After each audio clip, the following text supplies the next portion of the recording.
জুবিন গাৰ্গৰ মৃত্যুৰ ন্যায় বিচাৰি প্ৰতিবাদ কৰাত অজয় ফুকন আৰু ভিক্টৰ দাসক কিয় গ্ৰেপ্তাৰ কৰা হ'ল অসমৰ মুখ্যমন্ত্ৰীয়ে আজি লাইভ যোগে স্পষ্ট কৰিলে।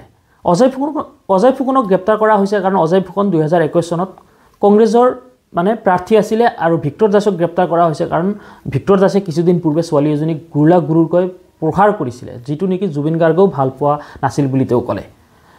আচলতে কি জানে, ভিক্টৰ দাসক যে গ্ৰেপ্তাৰ কৰিছে মেইন কথা সেইটো নহয়। তেওঁ যদি কিবা ভুল কৰিছিলে, কিবা অপৰাধ কৰিছিলে, তেতিয়াই তেওঁৰ শাস্তি হ'ব লাগিছিলে। কিন্তু সেই ঘটনাটোৰ লগত এই ঘটনাটোৰ কোনো মিল নাই, কাৰণ ভিক্টৰ দাস, অজয় ফুকন তেওঁলোক জুবিন অনুৰাগী, জুবিনক ভাল পোৱা মানুহ, জুবিনৰ ঘনিষ্ঠ মানুহ, আৰু যাৰ বাবে তেওঁলোকে প্ৰতিবাদ কৰিছে।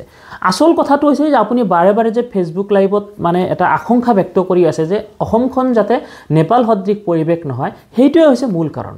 কাৰণ ভিক্টৰ দাসো এনেকুৱা এজন ব্যক্তি যিয়ে নেকি জুবিন গাৰ্গৰ দৰে কাকো ঘেণ্টা খাতি নকৰে, আৰু এনেকুৱা মানুহ মুকলি আকাশৰ তলত থাকিলে অলপ বিপদজনক, যাৰ বাবে তেওঁলোকক এৰেষ্ট কৰি তেওঁলোক মুখবিলাক বন্ধ কৰাৰ চেষ্টা কৰা হৈছে, যাতে মানুহ ভয় খায় যাতে কোনেও প্ৰতিবাদ কৰাৰ সাহস নকৰে।